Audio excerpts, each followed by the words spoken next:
안녕하세요, 한상기입니다. 오늘 소개해드릴 차는 르노 마스터입니다. 르노는 유럽 LCV 시장에서 전통적인 강자인데 그 핵심 모델 중 하나가 바로 이 마스터입니다. 마스터는 유럽 LCV 기준으로 보면은 미디움 클래스에 해당이 되고요. 여기서 가장 잘 팔리는 모델은 작년 기준으로 벤츠 스프린터고요. 그런데 마스터가 여러 회사에 OEM 공급을 하고 있잖아요. 그래서 그것까지 다 합치면 마스터가 1등이라고 할 수도 있겠네요. 참고로 마스터는 오펠과 복스월 브랜드로는 모바노, 닛산은 MV400으로 팔립니다. 그리고 르노 트럭에도 공급이 되죠. 마스터는 버전이 굉장히 많죠. 이 베리에이션이 350개 정도가 된다고 합니다. 제가 르노 홈페이지에 들어가서 대략 살펴보니까 이게 쉽게 파악이 힘들 정도로 버전이 많아요. 이 차는 굴림 방식만 해도 앞바퀴 굴림이 있고 뒷바퀴 굴림도 있고 4WD도 있어요. 거기다가 패널밴과 승합차, 픽업까지 있어서 베리에이션이 굉장히 많습니다. 국내에는 패널밴이 들어오고요. 차후에 승합차 버전도 출시 계획이 있다고 합니다. 그리고 종류는 S와 L 두 가지가 있는데 S와 L은 차체 사이즈도 다르고 적재 용량도 다릅니다. 엔진은 2.3L 디젤 한 가지고요. 수동 변속기만 출시가 됐습니다. 이 전면 디자인은 전형적인 르노죠. 사용차지만 그 르노의 패밀리룩이 그대로 적용이 됐고요. 차체 크기에 맞게 이 그릴이라든가 헤드램프의 사이즈도 굉장히 크죠. 이 차가 전폭이 2m가 넘는 차인데 이 전고가 워낙 높다 보니까 차가 약간 좀 홀쭉해 보이죠. 차체 사이즈 대비하면은 보닛은 좀 짧은 편이고요. 유리 같은 경우에는 굉장히 수직으로 서 있죠. 측면에서 보면은 이 차의 그 높이가 좀 더 두드러지는데 전고가 2485mm예요. 마스터 S 같은 경우에는 2.3m가 조금 넘지만 마스터 L은 2.5m에 거의 육박을 하죠. 그러다 보니까 운전을 할 때 조금 조심스러운 면이 있어요. 그리고 마스터 L은 마스터 S보다 휠베이스도 길어요. 휠베이스가 3.7m에 육박을 하는데 이거는 경차의 전장과도 좀 비슷하죠. 리어의 디자인 아주 심플하죠. 테일램프가 수직으로 서 있는 형태고 앞쪽에서보다 뒤에서 보니까 차가 더 높아 보이네요. 그리고 상면고, 그러니까 바닥에서부터 적재함까지의 높이는 S와 L이 조금 달라요. S가 555mm인데 마스터 L은 545mm로 약간 좀 더 낮습니다. 타이어는 컨티넨탈의 벤코 4시즌2. 이 차의 사이즈를 생각을 하면은 휠 사이즈가 굉장히 작고 타이어의 폭도 좁죠. 가장 기본 타이어가 205도 있더라고요. 마스터의 기본 휠이 바로 이 16인치 스틸 휠이죠. 예, 마스터의 실내는 전형적인 사용차죠. 저는 유럽에서 그 LCV를 여러 번 타봤는데 그래서 그런지 그 내장재에 대한 기대치가 그렇게 높지는 않아요. 이 실내에 쓰인 플라스틱은 전체적으로 딱딱한 편이고요. 당연히 SUV나 승용차에 비해서도 재질이 전반적으로 떨어지죠. 이 실내는 전체적으로 거의 균일한 소재의 플라스틱이 쓰였어요. 이렇게 만져보면 좀 딱딱하고 이렇게 소리도 약간 좀 텅 빈 소리가 나죠. 그리고 실내의 디자인도 기능성에 초점을 맞춰줬는데 일단 대시보드를 보면은 보통의 차들과 구성이 좀 많이 다르죠. 대시보드는 형상이 좀 독특하죠. 그러니까 모니터 위가 정점이고 거기서부터 보니까지 이렇게 밑으로 좀 떨어지는데 이거는 좀 시야 확보를 위해서 이렇게 디자인을 한 게 아닌가 싶기도 하고요. 그리고 마스터 실내의 장점 중에 하나가 수납 공간이 많은 건데 보통의 승용차에서는 보기 힘든 그런 수납 공간이 이 대시보드에도 굉장히 많죠. 지금 보시는 것처럼 여기에 전부 수납 공간이에요. 바로 스티어링 휠 앞쪽에는 이렇게 USB가 있는데 USB의 위치가 좀 멀지 않나, 그러니까 시거잭이랑 위치를 바꾸는 게 더 낫지 않나 싶기도 하고요. 어쨌든 이 대시보드를 보면은 이 앞쪽이 전부 다 수납 공간이죠. 그러니까 보통 이런 차를 운전하시는 분들은 뭔가 좀 수납할 물건들이 많잖아요. 그거를 감안을 해서 이렇게 수납 공간을 굉장히 많이 마련해 놓은 게 아닌가 싶습니다. 어쨌든 이렇게 여기저기 잘 보이지 않는 곳까지 수납 공간을 많이 마련해 놨고요. 그런데 컵홀더가 의외로 약간 좀 부족하다고 느낄 수도 있어요. 왜냐하면은 요 앞쪽에 컵홀더가 두 개가 있긴 하거든요. 그러니까 여기에 하나 있고 저쪽에 이동식 재떨이 담배 안 태우시면 저거 치워버리고 저걸 컵홀더로 쓸 수가 있는데 저거를 제외를 하면은 그러니까 이런 부분 같은 경우에는 컵 또는 병을 수납하기가 그렇게 약간 좀 이렇게 편하진 않아요. 여기 같은 경우에는 TOP가 또 잘 안 들어가죠. 그런데 이 대시보드 앞쪽에 여기 컵홀더가 더 있어요. 여기에 딱 TOP가 들어가는 그런 사이즈입니다. 스티어링 칼럼 왼쪽에 이렇게 핸드폰 하나 딱 꽂을 수 있게 딱 수납 공간을 마련해 놨는데 여기다 넣을 경우에는 여기가 경사가 져갖고 또 운전하다 보면은 이렇게 힐끗 볼 때가 있잖아요. 그럴 때 또 화면에서 잘 안 보이고 그래서 뭔가 아주 딱 적당하게 핸드폰을 놓을 만한 공간은 좀 부족하지 않나 싶기도 하고요. 그래서 천상 운전하면서 핸드폰으로 내비게이션을 쓴다고 가정할 경우에는 송풍구형 거치대가 필요하지 않나 싶기도 하고요. 이 차의 그 실내 구성에서 마음에 드는 부분 중에 하나가 바로 이 송풍구인데, 이 송풍구가 되게 기능적이에요. 그러니까 풍량이나 이 바람 조절하는 게 굉장히 편합니다. 바람을 안 나오게 하려면 이렇게 닫아버리면 되고, 그리고 이걸로 풍량을 조절할 수가 있고요. 이 내비게이션은 옵션인데 모니터라든가 내비게이션의 화질이 좀 많이 떨어집니다. 그러니까 차 급 또는 차의 성격을 감안을 해도 이 모니터가 화질이 좀 많이 떨어지고 화면도 좀 어둡죠. 그리고 여기 모니터에는 USB 단자가 있습니다. 지금은 후방 카메라 화면인데 제가 뭐 다른 차 같았으면 후방 카메라가 너무 후지다 화질이 낮다고 할 건데, 이 차 같은 경우에는 지금 뒤가 막혀 있잖아요. 그래서 룸미러도 없어요. 그래서 후진할 때 완전 답답하거든요. 그래서 이 후방 카메라 아주 없으면은 아마 정말 답답할 거예요. 깝깝하고. 그래도 이렇게 좀 작지만 이게 또 상당히 유용합니다. 후진할 때. 물론 이렇게 스티어링 휠을 돌린다고 해서 이렇게 가이드라인이 연동이 되는 그런 기능은 없고요. 차의 성격을 감안을 해도 이 공조양치 다이얼은 이게 진짜 오래된 디자인이죠. 여기가 디자인이 좀 오래되기도 했지만 이 다이얼에 쓰인 이 플라스틱이 실내의 다른 부분에 비해서도 유독 떨어져요. 근데 사용하기는 굉장히 편하죠. 아주 직관적입니다. 이렇게 바람 세기, 온도 조절, 이건 바람 방향. 이 바람 방향도 자세히 보면은 약간 좀 세분화되어 있어요. 여기 중간에 하나 더 있죠. 그래서 오래돼 보이긴 하지만 쓰기에는 굉장히 편합니다. 그리고 이 좌측에는 스톱 스타트와 에코 모드 버튼이 있고요. 기어 레버는 센터 패시아 쪽에 붙어 있죠. 보통 기어 레버를 이렇게 배치할 경우에 공간에서 좀 더 유리한데, 보시는 것처럼 여기 이렇게 통로가 생기잖아요. 그래서 좌우로 쉽게 왔다 갔다 할 수도 있습니다. 수동 변속기는 6단이고요. 후진은 이렇게 들어 올리고 옆으로 젖혀서 위로 올리면 이렇게 후진에 들어갑니다. 보통의 차들과 다른 것 중에 하나가 이 오버헤드 콘솔 쪽인데, 보시는 것처럼 이 비상등 스위치가 여기에 붙어 있죠. 그래서 처음에는 약간 좀 찾을 수도 있어요. 이 비상등 스위치가 오버헤드 콘솔에 있는 차는 거의 없죠. AMG GT가 이렇게 오버헤드 콘솔 쪽에 있는데, 어쨌든 여기에 비상등이랑 도어락 그리고 차선에 따라 경고 장치 버튼이 여기에 있습니다. 큰 차를 보면 이 위에도 수납 공간이 있잖아요. 이 차 역시도 이 수납 공간이 양쪽에 하나씩 길게 있습니다. 여기가 꽤 쓸모가 있는 게, 아주 뭐 자잘한 서류들을 넣을 수 있는 것은 물론 이런 병도 아주 넉넉하게 들어가요. 선바이저는 면적도 크지만 저기에 있는 거울도 상당히 큽니다. 보통의 승용차들에 쓰이는 거울보다 면적이 훨씬 큰데, 어쨌든 이 선바이저는 면적이 굉장히 크고 길어서 저렇게 유리 상단이 완전히 가리죠. 운전대는 착하게 생각하면은 별로 이렇게 커 보이진 않죠. 스포크에는 아무것도 없고요. 버튼이, 클락션은 있네요.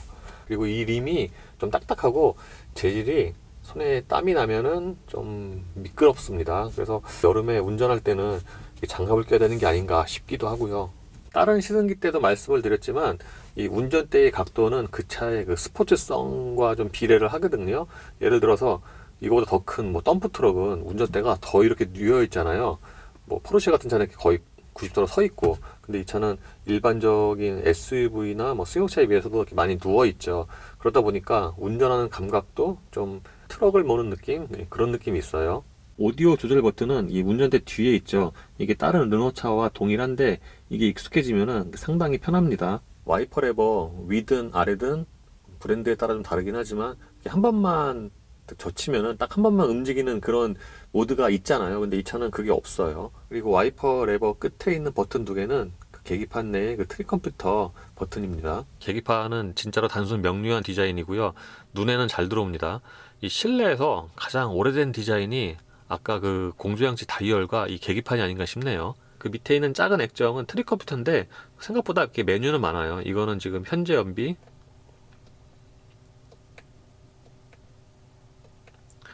이렇게 생각보다는 이렇게 많은 정보가 표시가 됩니다. 그리고 계기판 왼쪽에는 익스텐디드 그립 버튼이 있는데, 기본이 지금 보시는 스탠다드 하이웨이 모드고요. 그러니까 일반적인 상황에서 쓰는 거죠. 그리고 버튼을 한번 누르면은 베리어블 하이웨이 모드로 바뀌는데, 이거는 그 낮은 그립 상황, 뭐 비나 눈이 올 때, 저속에서 출발할 때, 그럴 때 사용을 하는 거죠.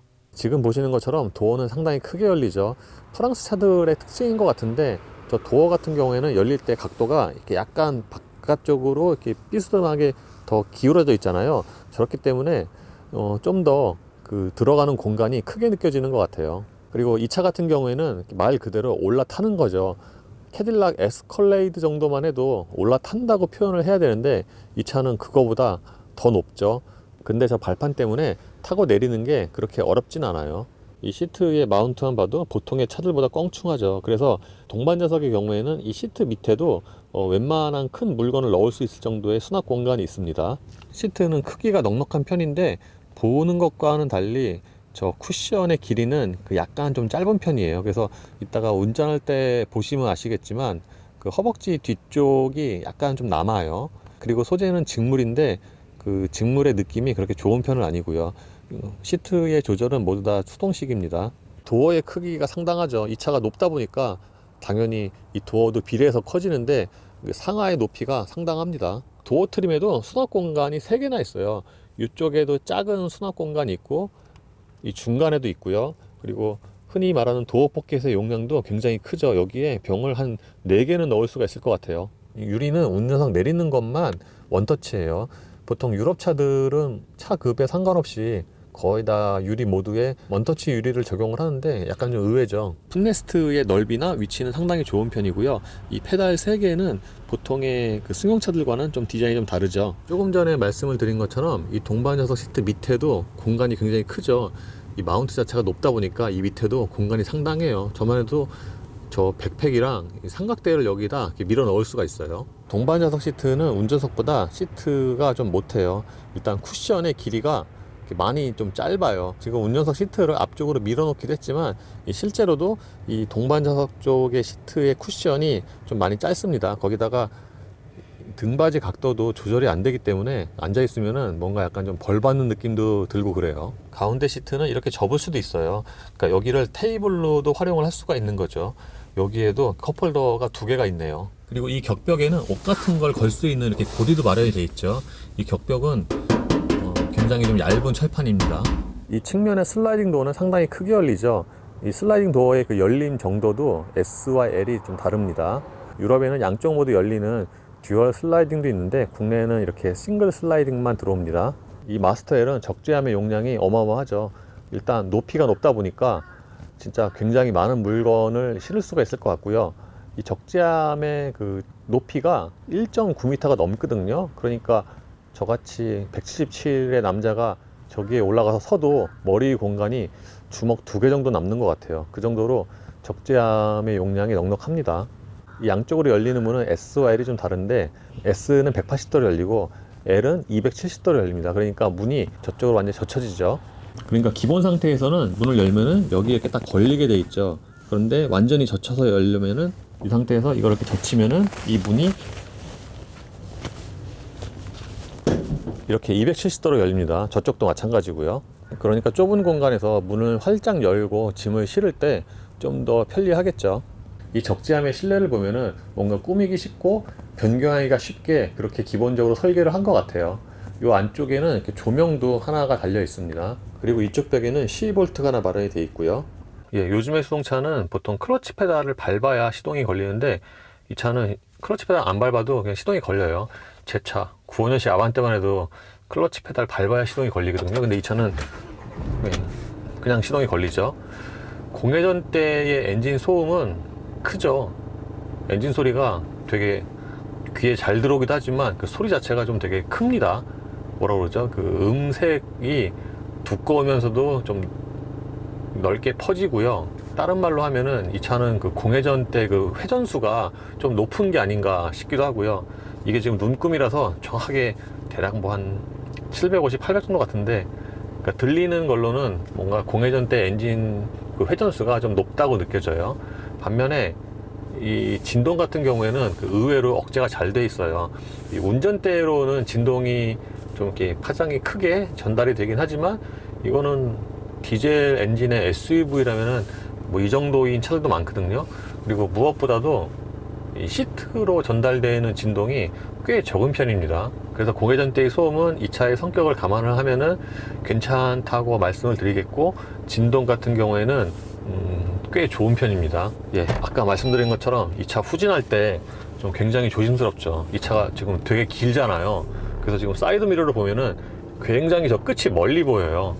그래서 이 후방 카메라 같은 경우에는 꽤 유용하죠. 지금 여기가 완전히 주변에 차들도 없고 그래서 비교적 편하게 제가 지금 후진을 했는데 이게 좀 좁은 공간에서는 꽤 애를 먹지 않을까 싶습니다.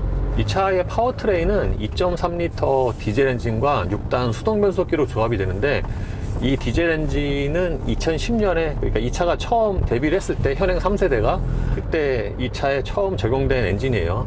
배기량은 2.3L인데 버전이 되게 여러 가지가 있어요. 크게 보면은 싱글 터보와 트윈 터보 두 가지가 있고요. 그러니까 싱글 터보는 110마력, 130마력이 있고, 트윈 터보는 145, 165, 170마력 이렇게 세 가지 버전이 있는데, 이 엔진은 마스터뿐만 아니라 OEM 공급되는 차들, 그리고 벤츠의 X클래스에도 같이 사용이 됩니다. 물론 그 코드명이라든가 그 출력의 버전은 조금 다르죠. 벤츠는 공회전 때 엔진 소리는 이 차 성격을 감안을 하면은 조용하다고 말씀을 드렸는데, 일단 움직이면은 소리가 굉장히 크죠.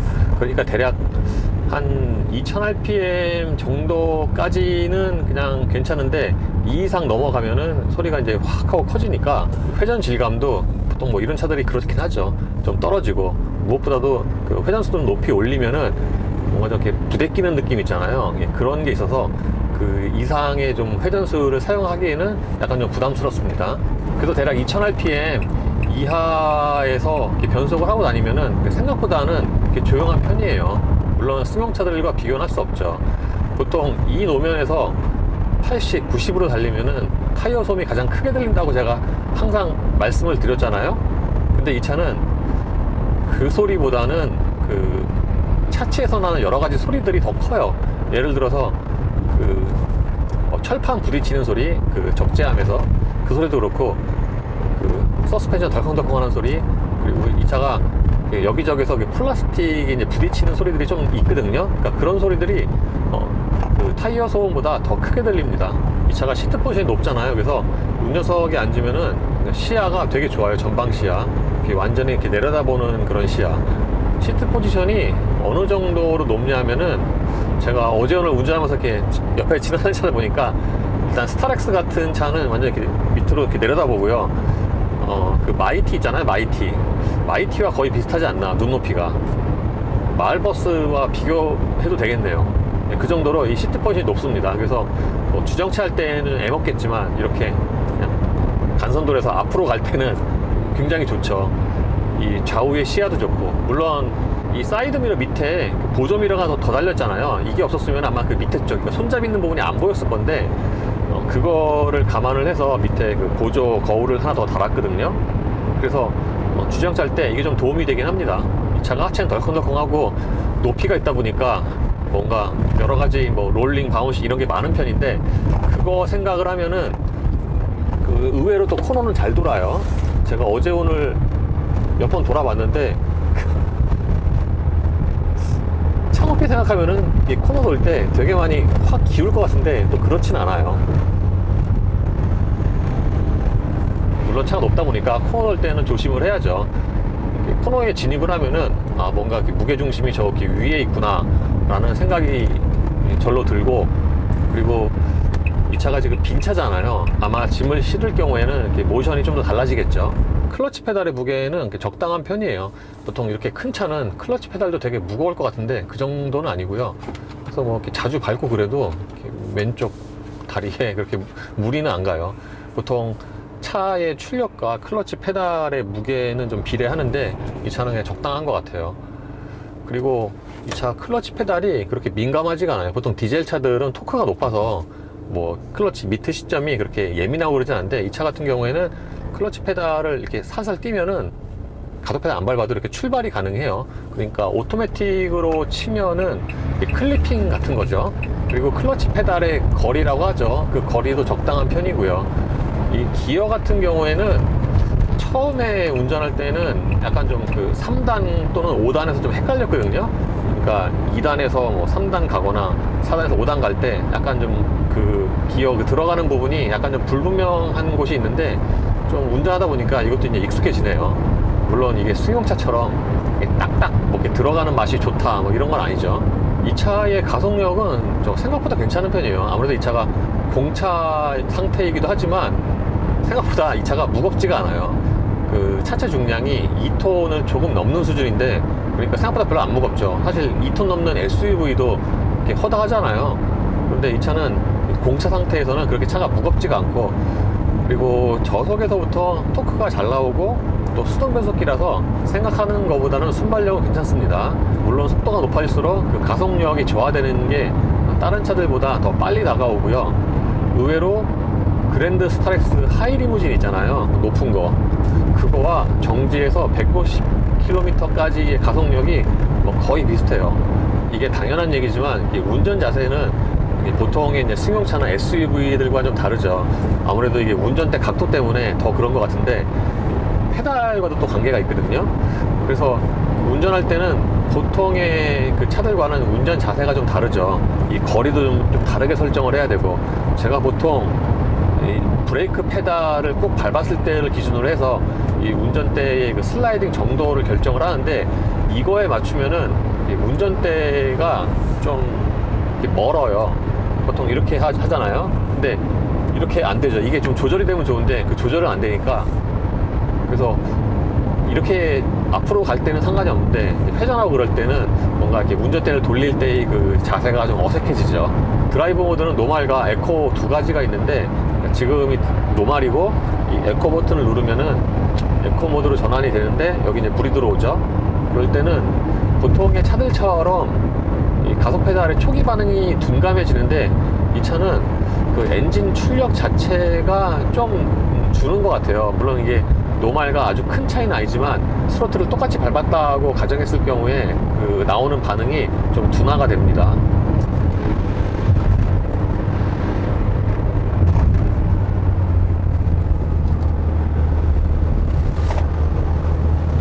이렇게 내리막 회전할 때 꼭 차가 넘어질 것 같은데 그렇진 않아요. 그러니까 차 높이 생각을 하면은 이렇게 코너 빨리 돌잖아요. 그러면 이렇게 차가 기우는 정도가 그렇게 심하진 않아요. 이 차가 길잖아요. 그래서 회전 반경도 큰데, 보통 차들 웬만큼 큰 차들도 이렇게 한 번에 도는 그 유턴 코스를 이 차가 한 번에 못 도는 경우도 있어요. 여기는 이제 이쪽이 넓으니까 도는데, 그래서 유턴할 때도 좀 조심을 해야 되죠. 참고로 이 차는 ISG 온오프 때 엔진이 꺼지고 켜지잖아요. 그때의 그 차체 움직임이 적은 편이에요. 특히 엔진이 꺼질 때 뭐라 그러죠? 되게 깔끔하게 싹 하고 꺼져요. 사실 승용차 중에서도 이거보다 그 움직임이 큰 차들이 꽤 있는데, 예를 들면은 이제는 이제 구형이 된 BMW 320D도 그랬고, 레인지로버 이보크도 그 시동이 꺼질 때 뭔가 좀 되게 요란하고 차체 움직임이 많거든요. 근데 이 차는 시동이 꺼질 때도 그렇고 켜질 때도 되게 움직임이 그렇게 크진 않아요. 네, ISG 작동 상태에서는 지금처럼 클러치 페달을 밟으면은 자동으로 시동이 들어옵니다. 알파로메오 줄리에타였나? 그 차는 운전대를 돌려도 시동이 켜지고 그랬어요.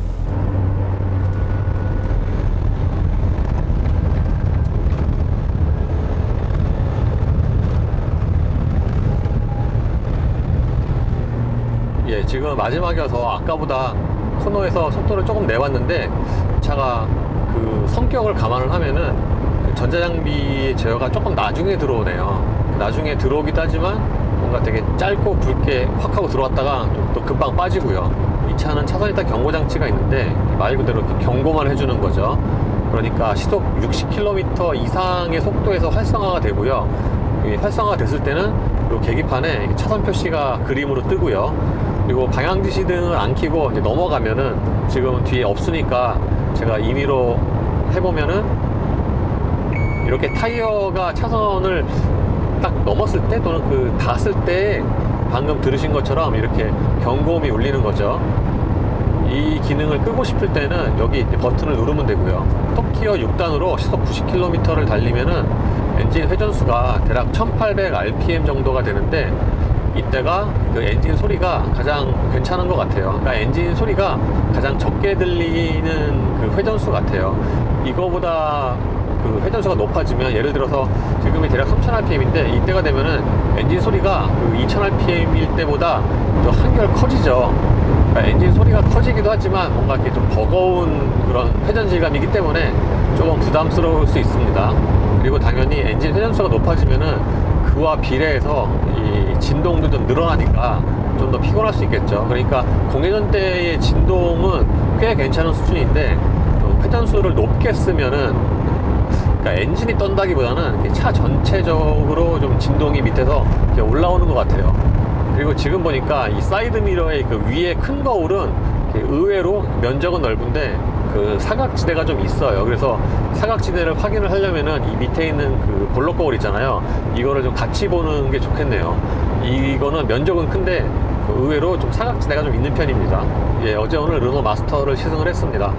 마스터는 적재 공간이 가장 큰 장점인데, 특히 이 L 버전의 경우에는 이 적재 용량이 어마어마하죠. 그래서 물건을 좀 많이 실어야 되는 자영업자들에게는 꽤 좋은 대안이 될 수도 있지 않을까 싶습니다. 특히 이 차가 가격도 괜찮게 나왔어요. 보통 르노 삼성은 가격을 좀 비싸게 받는 편이었는데, 이 차는 가격이 L 버전이 3,100만 원이니까 뭔가 좀 솔깃한 가격입니다. 그리고 실내 수납 공간 같은 면에서도 꽤 메리트가 있고요.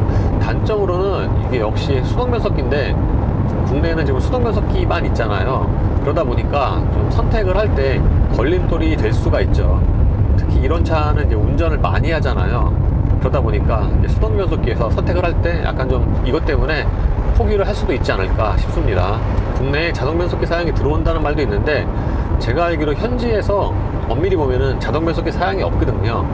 이 앞바퀴 굴림 170마력 버전에만 선택으로 AMT를 고를 수가 있는데, 그 AMT가 그거거든요. 푸조 MCP. 그러니까 그게 만약에 들어왔으면 승차감 떨어진다고 별로 평가가 안 좋았을 거예요. 그래서 당분간 유일한 변속기 옵션은 이 수동 6단 뿐이 아닌가 라고 생각이 됩니다. 제가 이번 시승할 때 계속 공차인 상태로 운전을 했잖아요. 그래서 만약에 짐을 실은 상태에서 운전을 하거나 시승을 하면은 제가 아까 이렇게 말씀을 드렸던 그런 단점들이 많이 상쇄가 될 수가 있죠. 예를 들어서 승차감도 짐을 어느 정도 실었을 경우에는 더 좋을 수가 있어요. 잡소리도 안 날 수 있고, 저 뒤에 철판 같은 소리. 반면에 가속력 같은 경우에는 짐을 실었을 때 아까 말씀드렸던 것보다 이렇게 더 못하다고 느낄 수도 있는 거죠. 어쨌든 마스터가 들어오면서 소비자 입장에서는 선택의 폭이 하나 더 늘어났으니까 이런 점은 꽤 긍정적이죠. 예, 이로써 르노 마스터의 시승을 마치겠습니다. 감사합니다.